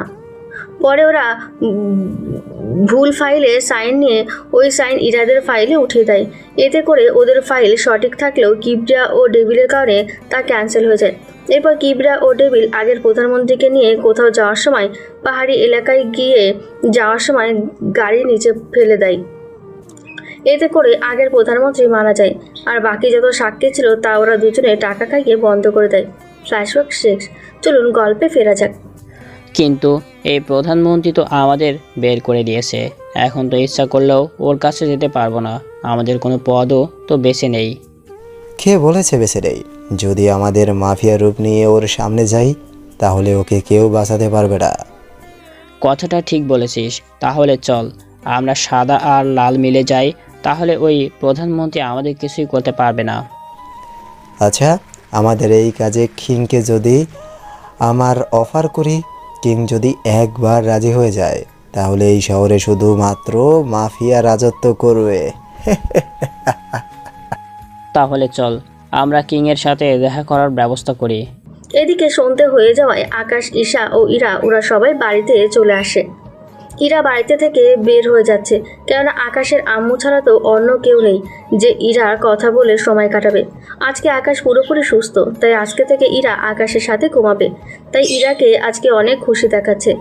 কি ব্যাপার ভাবি, আজকে এত খুশি হচ্ছ? খুশি না হয় কোনো উপায় আছে? আজকে যে আমাদের ফুলসজ্জা, আজকে রাতে অনেক মজা করবো আমরা তো। চলে ভাবি, তোমার মুখে কি কিছুই আটকায় না? যাও এবার রুমে, দাঁড়াও কপালে টিপ দিয়ে দিচ্ছি। ঈশা এতক্ষণ ধরে ইরাকে সাজাতে সাজাতে এই কথাগুলো বলল। চলো ভাবি, তোমাকে রুমে দিয়ে আসি। ঈশা ইরাকে আকাশের রুমে নিয়ে গিয়ে বসিয়ে দেয়। ইরা তো বড় একটা ঘোমটা দিয়ে বসে আছে বিছানার উপরে। কিছুক্ষণ পর আকাশ আসে রুমে। আকাশ আসতেই ইরা বিছানা থেকে নেমে আকাশকে জড়িয়ে ধরে। এদিকে আকাশ ভাবছে, কোথায় না আমার পায়ে সালাম করবে, তা না করে জড়িয়ে ধরে রেখেছে। দেখো, অন্য সবার মতো আমরা ফুলসজ্জা পালন করব না। কেন তাহলে কি রকম করব? লাইট অফ করে আসো, তারপর বলছি। আকাশ লাইট অফ করে বিছানায় আসতে গেলেই ইরা আকাশকে জড়িয়ে ধরে বিছানায় নিয়ে আসে। এরপর যা হলো তা আপনাদের বলার মতো না, তা আপনারা নিজেরাই না হয় বুঝে নিন। পরের দিন সকালে ইরা ভেজা চুলে আয়নার সামনে বসে আছে, সাথে চুল আঁচড়াচ্ছে। তখন আকাশ ঘুম থেকে উঠে ইরার দিকে তাকিয়ে আছে। ইরা বুঝতে পেরে, এই যে মিস্টার, এমন করে কি দেখছো? কই কিছু না তো, আমি তো এমনি এমনি তাকিয়ে আছি। আচ্ছা, আমাকে তো অফিসে যেতে হবে, তাড়াতাড়ি করে রেডি হয়ে নিতে হবে। এই যে, তোমার কোথাও যাওয়া হচ্ছে না, তুমি কয়েকদিনের ছুটি নাও। কেন? আমি তো বিকালের আগে অফিস থেকে চলে আসি। কি করব আমি বাড়িতে একা একা, ভাল লাগে না। তাহলে এখন কি করতে হবে? কি করতে হবে? এখন তুমি অফিসে যাও, তবে তাড়াতাড়ি ফিরে আসবে। আকাশ ফ্রেশ হতে চলে যায়। ফ্রেশ হয়ে ইরা প্রতিদিনের মতো আকাশকে রেডি করে দেয়। আকাশ ঈশাকে নিয়ে বেরিয়ে পড়ে, কিন্তু এখনো পর্যন্ত ইরা আকাশের আসল পরিচয়টা জানেনি। এদিকে আকাশ অফিস করে তখন একটা কল আসে, তাও অন্যভাবে। কলটা রিসিভ করে আকাশ শুধু হ্যাঁ বলে, এরপর কল কেটে দেয়। কল কাটার পর আকাশ দুপুরের পর থেকে বাকি মিটিংগুলো ক্যান্সেল করে দেয়। দুপুরে আকাশ বাড়িতে আসে, তাও ঈশাকে নিয়ে। ঈশাকে বাড়িতে রেখে আকাশ বের হয়ে যায় একা একা। আকরাম ওই গাছের ভেতর থাকা রাস্তা দিয়ে মাটির নিচে চলে যায়। কেন ডেকেছো? বস, সাদা লাল মানে কিবরিয়া ও ডেভিল আপনার সাথে কথা বলতে চাই, তাও সরাসরি। আমি জানি ওরা কেন দেখা করবে, তুমি ওদের সাথে কথা বলে ওদের জানিয়ে দাও। আজকে বিকাল 4টায় ওদের নদীর ধারে যে জঙ্গলটা আছে ওখানে আসতে বলো। তাহলে তো 30 মিনিট বাকি আছে। আসিফ কল দিয়ে ওদের বলে দেয় এবং জায়গা সহ সময় জানিয়ে দেয়, কেননা বেশি সময় না থাকায় ওরা গাড়ি নিয়ে বেরিয়ে পড়ে। এদিকে আকাশও রেডি হয়ে নেয়, তবে অন্যভাবে। কিবরা ও ডেভিল ওরা ওখানে আগে গিয়ে বসে আছে। এদিকে আকাশ ওখানে গিয়ে ওর চেয়ারে বসে থাকে। বলুন মিস্টার ডেভিল, কেন আমার সাথে হাত মেলাতে চান? আপনি কি করে বুঝলেন আমরা আপনার সাথে হাত মেলাতে চাই? আমি হচ্ছি কিং, আমি জানি না এমন কোনো কথা নেই, বুঝতে পেরেছিস? সবই যখন জানেন তখন বলে দিন আপনি আমাদের দলে থাকবেন কি থাকবেন না। আমি তোদের দলে কেন থাকবো? দেখুন, আপনি যদি আমাদের দলে থাকেন তাহলে আমাদের অনেক উপকার হতো। সে স্বপ্ন ভুলে যান, অন্য কিছু বলার থাকলে তা না হয় বলতে পারেন। না, আর কিছু বলার নেই। আপনি আমাদের সাথে থাকলে এই দেশের রাজত্ব করতাম, কিন্তু আপনি যখন থাকবেন না তখন কি আর করার। ওই দিন মিটিং শেষ করে ওরা যে যেখানে পেরেছে চলে গিয়েছে। অন্যদিকে কিবরিয়া ও ডেভিল ওরা দুজনেই নিরাশ হয়ে নিজেদের আস্তানায় ফিরে এসেছে। এসে নিজেদের মধ্যে বলতে থাকে, কি ভেবেছিলাম আর কি হলো। আমিও ভেবেছিলাম কিং আমাদের সাথে থাকলে 2-3 দিন পর ওই আকাশের উপর আক্রমণ করব, কিন্তু কিং রাজি হলো না। আচ্ছা, ওই আকাশের গার্লফ্রেন্ডকে যদি তুলে আনি তাহলে তো ওই আকাশকে আমাদের কাছে আসতেই হবে। বুদ্ধিটা তো মন্দ বলিসনি। তাহলে প্ল্যান কর কবে এই কাজটা করা যায়। কেননা বাড়ি থেকে তো তুলে আনা সম্ভব না। তাহলে ও যখন বাড়ি থেকে বের হবে তখন না হয় সিস্টেম মতো। তাহলে এখন সুযোগের অপেক্ষা। অন্যদিকে আকাশ আসিফকে নিয়ে ওদের আস্তানায় বসে আছে। তখন আসিফ বলে, বস, আপনি ওদের প্রস্তাবে রাজি হয়ে যেতেন, তাহলে ওরা সারা জীবন আমাদের হয়ে কাজ করত। ব্যাপারটা এটা না, ওরা আমাদের সাথে এই কারণেই হাত মেলাতে চায়, যাতে করে ওরা আমাদের শক্তিকে কাজে লাগিয়ে কারো ক্ষতি করতে পারে। ওদের ক্ষতি করা শেষ হয়ে গেলে দেখবে আমাদের কেউ আর চিনবে না। বস, এমনটা হলে পরে আমরা ওদের মেরে ফেলবো। তাছাড়া ওদের দলে যাওয়ার কোনো কাজ নেই, ওরা এমনিতেই খারাপ, তাই ওদের সাথে যাওয়াটা ঠিক হবে না। যেমনটা আপনি চাইবেন বস। আমাদের লোকজনকে প্রস্তুত থাকতে বলবে, কেননা ওরা যে কোনো মুহূর্তে আক্রমণ করতে পারে। আমি এখন যাচ্ছি, প্রয়োজন হলে কন্ট্যাক্ট করবে। আকাশ চলে আসে ওখান থেকে। এদিকে ইরা বাড়িতে বসে বসে ঈশার সাথে গল্প করছে, কেন বাড়িতে কেউ না থাকায় ইরার সময়ই কাটে না। এদিকে আকাশ চলে আসে বাড়িতে এসে ফ্রেশ হয়ে নেয়, কিন্তু ইরা রুমে না থাকায় আকাশ ঈশার রুমে গিয়ে দেখে আছে কিনা। ওখানে গিয়ে ইরাকে দেখতে পায়। ইরা ঈশার সাথে গল্প করছে, তখন ইরা ওখানে আকাশকে দেখতে পায়। আরে তুমি কখন এলে?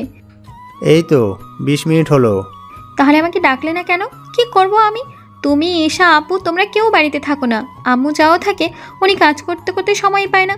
আমি একা মানুষ, সময় না কাটলে কি করব? তাছাড়া আজকে ঈশা অনেক তাড়াতাড়ি চলে এসেছে, তাই আমি ওর সাথে গল্প করতে চলে এলাম। গল্প করা শেষ হলে রুমে আসো। তুমি যাও, আমি 30 মিনিট পর আসতেছি। আকাশ রুমে গিয়ে রেস্ট নিতে থাকে। এদিকে ইরা কিছুক্ষণ পর নাস্তা নিয়ে আকাশের রুমের কাছে আসে। এই নাও, নাস্তা করো। তুমি এই সময় নাস্তা কেন আনতে গেলে? দেখো তুমি অনেক দুর্বল, তাই খেয়ে শক্তি বাড়াতে হবে। বুঝলাম, তাহলে খাইয়ে দাও। ইরা আকাশকে খাইয়ে দিতে থাকে, সাথে আকাশও ইরাকে। আকাশের খাওয়া শেষ হলে ইরাকে বলে, আমি অনেক ক্লান্ত, কিছুক্ষণ ঘুমাবো। ঘুমাবে তো ভালো কথা, ঘুমাও। আমি একা ঘুমাবো নাকি? তুমি কি বাচ্চা যে একা একা ঘুমাতে পারবে না? তুমি থাকো, আমি গেলাম। ইরা যে যেতে থাকে অমনি আকাশ ইরার হাত ধরে টেনে বিছানায় নিয়ে আসে। ইরা এসে আকাশের বুকের ওপরে পড়ে। বলেছিলাম না আমি একা একা ঘুমাবো না, তা আমার কথা শুনলে না। এখন এভাবে পড়ে থাকো। দেখো ভালো হবে না কিন্তু। তুমি আমাকে ছাড়বে না কি বলো? একটু ছাড়বো না, তুমি কিছু করতে পারলে করো। এরপর ইরা যা করলো তা আপনাদের সাথে শেয়ার না করাই ভালো, কারণ সব ধরনের কথা শেয়ার করা যায় না। রাত 11টা বাজে। ঈশা দরজার সামনে এসে বেল বাজায়। আকাশ ও ইরা যখন রুমে থাকে তখন ঈশা বেল বাজিয়ে ভেতরে ঢোকে। আকাশের ইরা ঘুম থেকে উঠে দরজা খুলে দেয়। ভাইয়া, ভাবি, তোমরা ঘুম থেকে কখন উঠবে? ফ্রেশ হয়ে আসো, ডিনার করতে হবে। তুই যা, আমরা আসছি। তাড়াতাড়ি আসবি কিন্তু, 15 মিনিটের ভেতরে আসবি। ঠিক আছে। এদিকে আকাশ ও ইরা একসাথে ওয়াশরুমে ঢুকে যায়, কেননা ওরা একজন একজন করে গেলে অনেক সময় লেগে যাবে। তাই একসাথে গেল। 15 মিনিট পর ওরা বেরিয়ে এলো। ওরা নিজেদের হাত মুখ মুছে নিচে নেমে আসতে থাকে। ঈশা, দেখো তো ওরা আসছে না কেন? ওই তো ওরা চলে এসেছে। আকাশ ও ইরা ওরা দুজনেই নিচে নেমে এসে ডিনার করে নেয়। ডিনার শেষ করে ওরা দুজনেই আবার উপরে চলে যায়। এদিকে আকাশ রুমে গিয়ে শুয়ে আছে। তখন ইরা আকাশের কানের কাছে মুখ নিয়ে বলে, এই শুনছো? বলো, কি বলবে? আমার না বেবি লাগবে। কি লাগবে আবার বলো তো? উফ, বেবি লাগবে মানে বাচ্চা লাগবে। তুমি এত তাড়াতাড়ি বাচ্চা নিয়ে কি করবে? কি করব মানে, বাড়িতে থেকে আমার সময় কাটে না, তাই বেবি হলেও কি নিয়ে আমার সময় কেটেই যাবে। ও, তাহলে সময় কাটানোর জন্য ম্যাডামের বাচ্চা লাগবে, তাই তো? হ্যাঁ ঠিক তাই। তাহলে কি আজকে থেকে শুরু করব? কি? এই তো বাচ্চা নেওয়ার কাজ। আজ না কাল থেকে। এখন ঘুম পাচ্ছে, ঘুমাবো। একটু আগেই না ঘুমালে তুমি? কখনই ঘুমালাম? তুমি তো ঘুমাতেই দিলে না। তাহলে এখন শব্দ সামার। তাহলে ঘুমাবো না। এরপর ওরা একজন আরেকজনকে জড়িয়ে ধরে শুয়ে পড়ে। পরের দিন সকালে আকাশ বেরিয়ে পড়ে অফিসের দিকে। দুপুরের দিকে ইরা বাড়িতে থেকে অনেক বোর হচ্ছে, তাই গাড়ি নিয়ে বেরিয়ে পড়ে। ইরাও শ্বশুরের কাছে অফিসের দিকে। এদিকে বিকেল হয়ে যায়। আকাশ ও ঈশা ওরা দুজনেই বাড়িতে চলে আসে। তার সাথে সাথে আকাশের আব্বুও চলে আসে। আব্বু, তুমি একা এলে? এরা কোথায়? ইরা তো আমার কাছে আসেনি। কি বলো? ও তো আমাকে বলেছিল তোমার কাছে যাচ্ছে।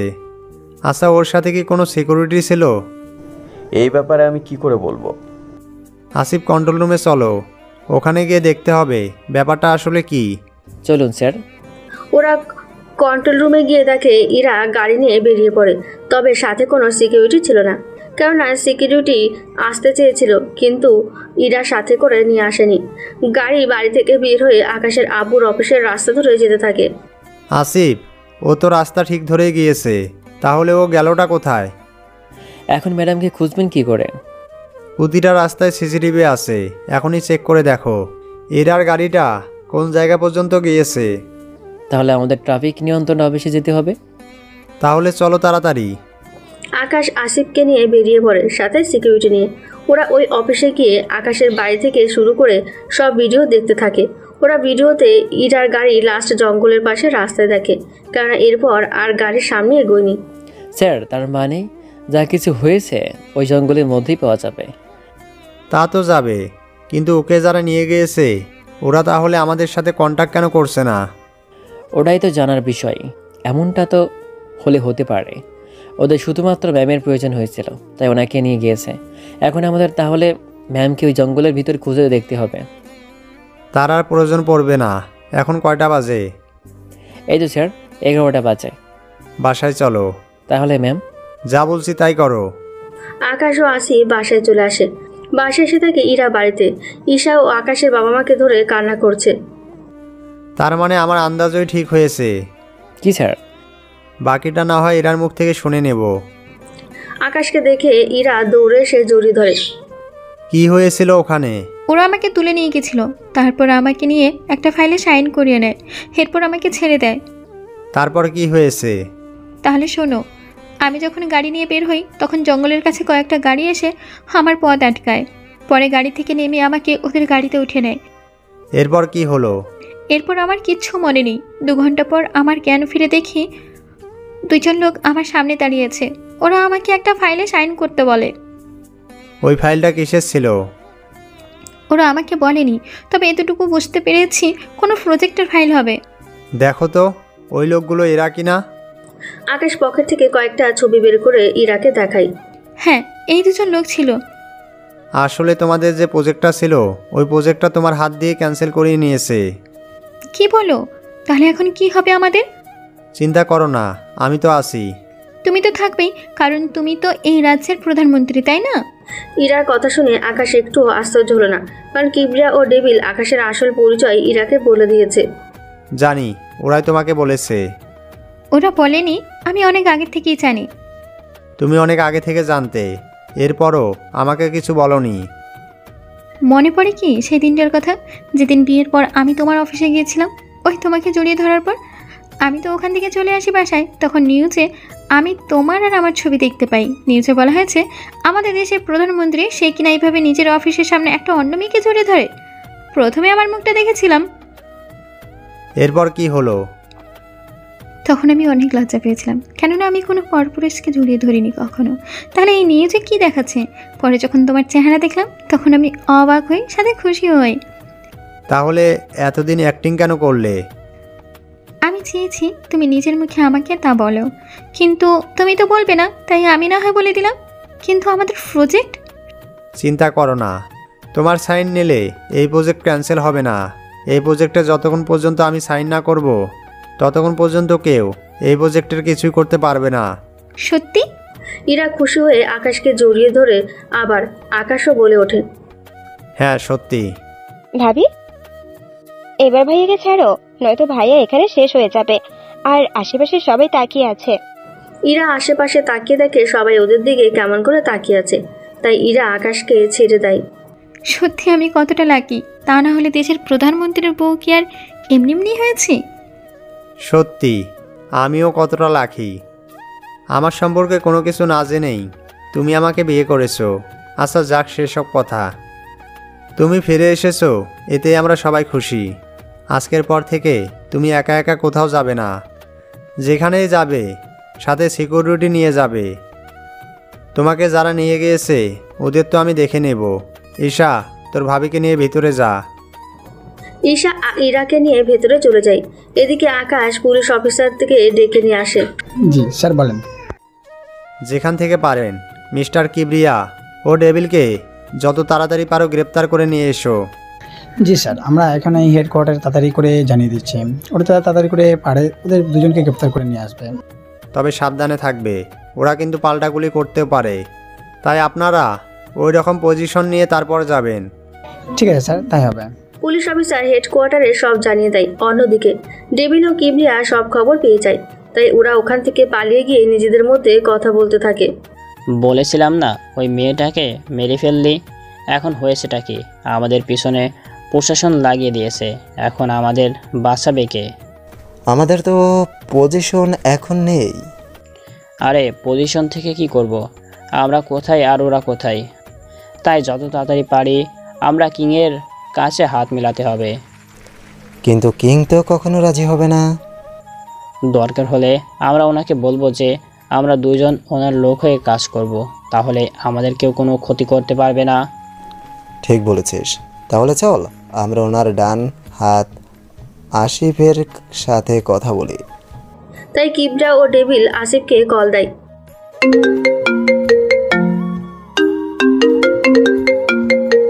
কিছুক্ষণ পর আসিফ কল রিসিভ করে। বলুন মিস্টার কিবরিয়া, হঠাৎ কি মনে করে কল দিয়েছেন? আমরা কিংয়ের হয়ে কাজ করতে চাই, প্লিজ ওনার সাথে কথা বলে আমাদেরকে বাঁচান। তাহলে ঘটনাটা কি তা আগে বলেন। এরপর কিবরিয়া সবকিছু আসিফকে বলতে থাকে। আসিফ সব কথা শুনতে থাকে। দেখুন, আমি বসের সাথে কথা বলে আপনাদের জানাবো। যেহেতু আপনারা বিপদে পড়েছেন, তাই আমি বসকে বলে আপনাদের জন্য কিছু একটা ব্যবস্থা করব। তাহলে যত তাড়াতাড়ি পারবেন আমাদের ব্যাপারটা জানাবেন। ঠিক আছে, জানাবো। বস আজকে আসবে না, রাস্তা নাই, কাল আসবে, তখন ওনাকে আমি আপনাদের ব্যাপারে বলবো। তাই এখন একটা কাজ করেন, আপনারা অপেক্ষা করেন, আন্ডারগ্রাউন্ড থেকে বের হবেন না। বুঝতেই তো পারছেন, আপনারা কোনো এমপি অথবা মন্ত্রী বা কোনো প্রশাসনের লোকের বউকে তুলে নিয়ে আসেননি, এসেছেন দেশের প্রধান, যিনি তার বউকে। তাই বস আসলে আমি কথা বলে আপনাদের জানাবো। জি, তাহলে আমাদের অনেক উপকার হতো। এদিকে আকাশ পরের দিন অফিসে যায়। তবে আজকে ঈশাকে বাড়িতে রেখে গিয়েছে, যাতে করে ইরা ও ঈশা ওরা দুজনে গল্প করতে পারে। ওই দিন পুলিশ অনেক খোঁজ খবর নিয়ে ওদের খোঁজ পেল না, তাই পুলিশ কমিশনার আকাশের সামনে আসলো। সরি স্যার, আমাদের লোক অনেক চেষ্টা করেছে, কিন্তু ওদের রাস্তা না ওরা খুঁজে পায়নি।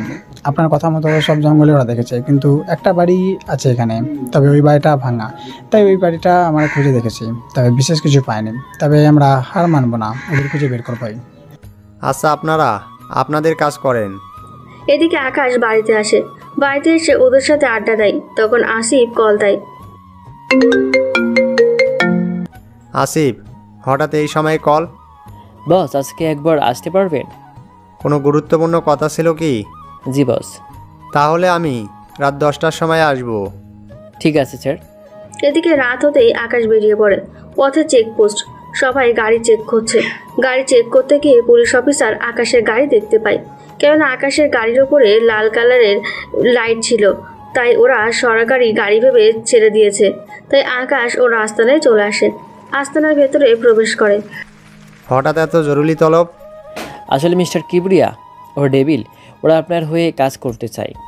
এটা তো খুশির কথা, কিন্তু হঠাৎ কি হলো ওদের যে আমাদের দলের হয়ে কাজ করতে চাইছে? তাহলে শুনুন বস। এরপর আসিফ সব ঘটনা আকাশকে বলে।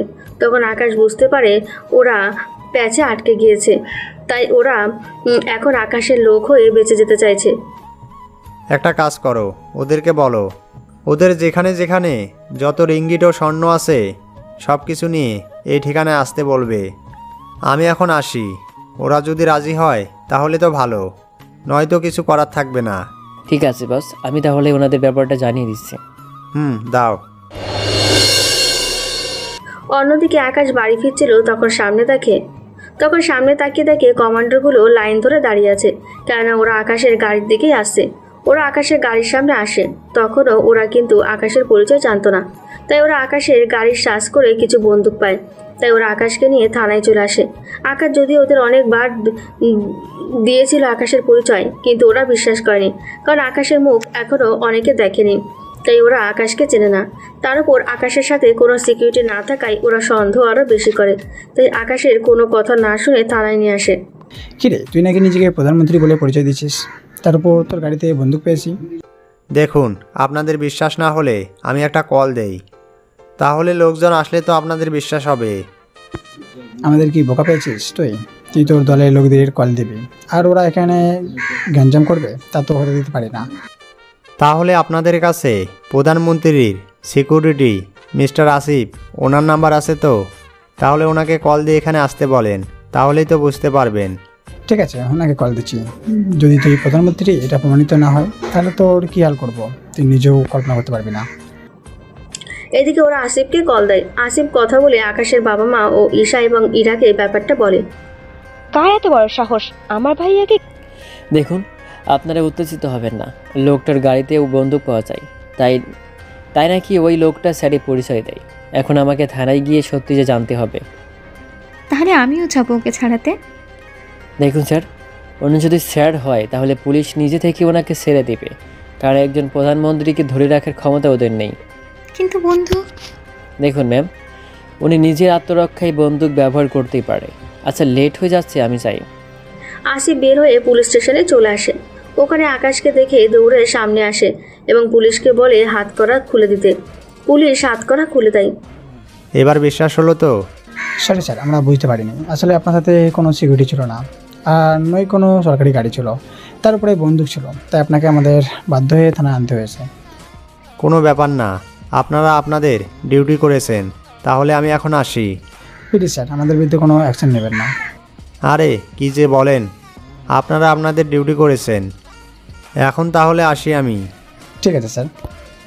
এদিকে আকাশ বাড়িতে এসে অনেকজনের অনেক রকম কথা শুনতে হয়েছে। এই বিষয়ে আকাশ কোনো রকম কান দেয়নি, কারণ এখন এদের সাথে কথা বললে এখন আরও সমস্যা। ওইদিকে আসিফ কিবরিয়া ও ডেভিলকে জানিয়ে দেয় কিং ওদের সাথে সংযোগ করতে চেয়েছে, তার সঙ্গে ওরা অনেক খুশি হয়। এদিকে সব কিছু ঠিকঠাক হয়ে গিয়েছে, তাই কিবরিয়া ও ডেভিল ওদের যা কিছু আছে তা নিয়ে কিংয়ের আস্তানায় চলে আসে। ওরা সব কিছু গুছিয়ে চলে আসে। দেখুন, বসের কথায় আপনাদের এখনই এখানে নিয়ে আসা হয়েছে। এখানে আপনারা সম্পূর্ণ নিরাপদ, তাই পরিস্থিতি ঠিক হওয়া পর্যন্ত আপনারা এখানেই থাকবেন আমাদের লোকের সাথে।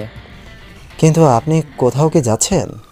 হ্যাঁ বস, আমাকে কল দিয়েছিল, বলেছে প্রধানমন্ত্রী আসে না, ওনার কাছে যাবে, ওনাকে বুঝিয়ে শুনিয়ে আপনাদের থেকে কেসটা তুলে নেবে, সেজন্য আমাকেও যেতে বলেছে। তা আপনি আসবেন কখন? এই তো 2-3 দিন সময় তো লাগবেই। কিন্তু এইখানে আপনাদের লোক, মানে ওরা যদি সমস্যা করে আমাদের সাথে? তা নিয়ে টেনশন করবেন না, ওনাদের সব কিছু বলে দিয়েছি, কোনো সমস্যা হবে না। তাহলে এখন আমি আসি। আসিফ চলে আসে আস্তানা থেকে। এদিকে ইরাদের প্রজেক্টের কাজও প্রায় অর্ধেক হয়ে এলো। অন্যদিকে আকাশ ওর অফিসের কাজ সামলাতে থাকে। অন্যদিকে কিবরিয়া বলে, ডেভিল, কিংও নেই সাথে, কিংয়ের বিশ্বাস তো আসিফও নেই। তাতে কি? এই সুযোগে যদি আমরা ওর লোকেদের নিজের করে নিতে পারি, তাহলে আমরা দুইজনেই এইখানে রাজত্ব করতে পারবো। কিন্তু ওরা কি রাজি হবে? আমাদের কাছে যা কিছু আছে তা দিয়ে ওদের কিনে নেব।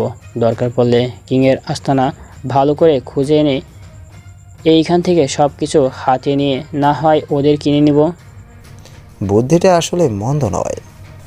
এরপর ওরা আকাশের আস্তানার অনুসন্ধান করে কোনো রকমের কিছু পেল না, শুধুমাত্র খাবার ছাড়া। তাই কিবরিয়া ও ডেভিল ওদের রিঙ্গিট ও স্বর্ণ দিয়ে আকাশের সব লোকেদের ওদের দলে নিয়ে নেয়। কিং নিজেকে খুব চালাক মনে করো, তাই তো? এখন শুধুমাত্র তোমার এখানে আসার অপেক্ষায়। এরপর দেখো তোকে আমি কি করি এখানে। এরপর ওরা লোকজন নিয়ে আকাশের বাড়ি থেকে ওর ইরা এবং আকাশের বাবা মাকে নিয়ে চলে আসে ও এই আস্তানায়। এটা সম্ভব হয়েছে কিংয়ের লোকেদের জন্য, কেননা ওরা না থাকলে এই কাজটা কখনো সম্ভব হতো না। এদিকে আকাশ আসিফকে নিয়ে বাড়িতে এসে থাকে। অন্যান্য সিকিউরিটিগুলো মোড়ে পড়ে আছে। আকাশ ওখানে এসে থাকে এই সব কিছু। তাড়াতাড়ি চল, ভিতরে গিয়ে চেক করি। এদিকে সারা বাড়ি চেক করেও ওরা কাউকে পেল না। অন্যদিকে ওদের সবাইকে নিয়ে এসে একটা রুমে আটকে রাখা হয়। ওদের সবাইকে আটকে রেখে ওরা আকাশকে কল দেয়।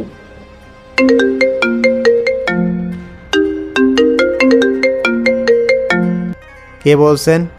আমি ডেভিল বলছি। চিনতে পেরেছিস কি আমাকে? বল।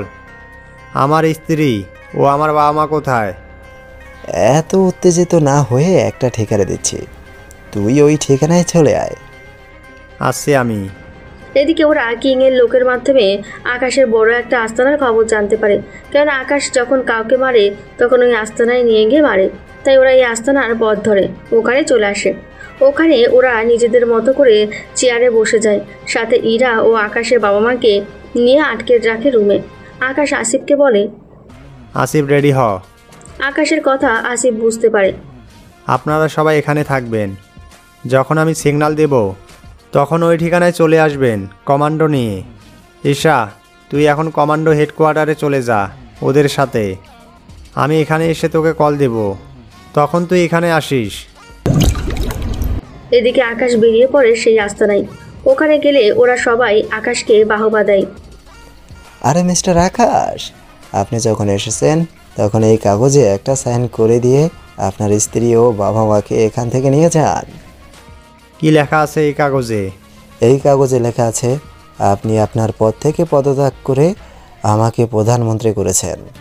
তাহলে কিবরিয়া? আমি প্রধানমন্ত্রী হওয়ার পর এই পুরো মাফিয়া রাজত্ব করব। কিন্তু মাফিয়া কিং বেঁচে থাকতে কি করে তা করবেন? আরে কিং এর সব লোককে আমরা কিনে নিয়েছি, তাই এখন কিং আর ওর ডান হাত ও আমাদের কিছু করতে পারবে না। আমার বাবা মা আর ইরাকে ওই হেলিকপ্টারে উঠিয়ে দে, আমি সাইন করে দেব। তাছাড়া আমি তো এখানেই আছি। কথা ঠিক বলেছিস। ওই তোরা ওদেরকে হেলিকপ্টারে উঠিয়ে দে। তখন আকাশ ওর পরিবারকে বলে, তোমরা চিন্তা করো না, আমি ফিরে আসব, শুধু অপেক্ষা করো তোমরা। ওরা হেলিকপ্টারে উঠে চলে যায়। তখন আকাশ ওর পোশাক ছেড়ে কিংয়ের পোশাকে আসে এবং আসিফও ওর আগের পোশাকে চলে আসে। ওদের এই রূপ দেখে ওখানে থাকা সবাই খুব ভয় পেয়ে যায়, কিন্তু কিংয়ের সব লোক তাদের সাথে থাকায় তাই ওরা ভরসা পায়।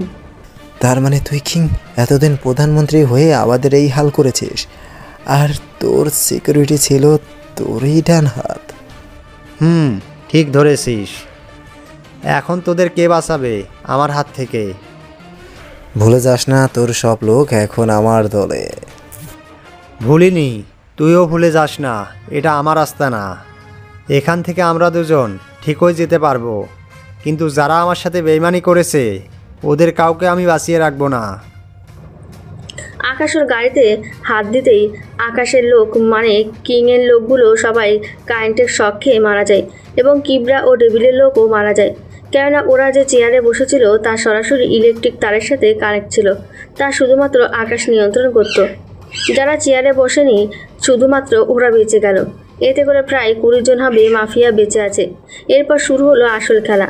ওদের মধ্যে বন্দুক যুদ্ধ হতে থাকে, এতে করে ওরা সবাই মরে যায়। এখন বাকি আছে কিবরিয়া ও ডেভিল। এখন কোথায় পালাবি কিবরিয়া আর ডেভিল? এরপর আকাশ ওদেরকেও গুলি করে দেয়। ওরা নিজেদের ঘড়িতে ওই পারমাণবিক বোমা অ্যাক্টিভ করে দেয়, যা মিনিটের মধ্যে ফেটে যাবে। তাই আকাশ ওখানে থাকা অন্য একটা হেলিকপ্টারে উঠে পড়ে। আসিফ তাড়াতাড়ি ওঠ। আসিফ উঠে গেলে ওরা হেলিকপ্টারে করে অনেক দূরে চলে আসে। 1 মিনিট হওয়াতে ওখান থেকে 1 কিলোমিটার দূরত্ব থাকা সব কিছু আগুনে জ্বলে শেষ হয়ে যায়। আর এই শেষ হওয়ার মাধ্যমেই মাফিয়া কিংয়ের রাজত্ব শেষ হয়। তবে আকাশের রাজত্ব চলবে ওর মৃত্যু না হওয়া পর্যন্ত। এদিকে আকাশ বাড়িতে আসায় সবাই অনেক খুশি হয়।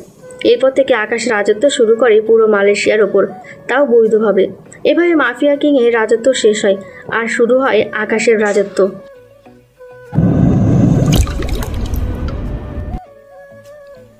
গল্পটা কেমন হয়েছে তা কিন্তু আপনারা অবশ্যই আমাকে জানাবেন কমেন্টের মাধ্যমে। গল্পটা শেষ অনেকের ভালো না লাগতে পারে, কিন্তু সবার মতো করে তো আর গল্প শেষ করা যায় না। ভালো থাকবেন, সুস্থ থাকবেন, আর পরবর্তী গল্প খুব শীঘ্রই আসবে। আমাদের এই গল্পটি যদি আপনাদের ভালো লাগে তাহলে ভিডিওটিতে একটা লাইক দিয়ে আমাদের চ্যানেলটি সাবস্ক্রাইব করে রাখবেন।